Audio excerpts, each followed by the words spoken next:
आतिफ खान साहब, कल हमने अमल वली खान साहब का इंटरव्यू देखा। उस इंटरव्यू में यही तासर दिया गया कि पीटीआई बी टीम है।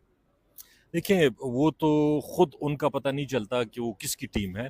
बलूचिस्तान वो सेनेटर बनने गए हैं अपना सूबा छोड़ के, अपने बाप दादा परदादा की सियासत और एड्रेस को छोड़ के उन्होंने वहाँ पे कोयटा का एक एड्रेस लिखवाया है और वो सेनेटर बने हैं। और कभी वो इस्टेब्लिशमेंट के ख़िलाफ़ होते हैं, कभी वो उनके साथ होते हैं। और इसी तरह आप ज़रा ये पता कर लें कि उनको सेनेटर किसने बनवाया है। अच्छा, वो कहते हैं वज़ीर आला के बारे में भी कहा है कि इलेक्शन से 4 दिन पहले मुझे पता चल गया था कि अली अमीन गंडापुर को वज़ीर आला लाया जा रहा है। तो शायद अली अमीन साहब को तो इमरान खान साहब ने नॉमिनेट कर दिया था, तो शायद उनका इमरान खान साहब की तरफ उनसे कोई उनको इन्फॉर्मेशन मिली हो।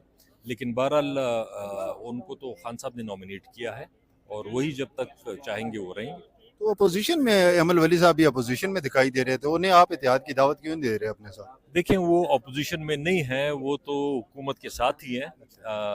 वो जब जहाँ पे ज़रूरत पड़ती है वो अपोजिशन के साथ हो जाते हैं, जहाँ पे ज़रूरत उनको पड़ती है वो हुकूमत के साथ हो जाते हैं। कभी अपोजिशन, कभी हुकूमत, ये उनका चलता रहता है।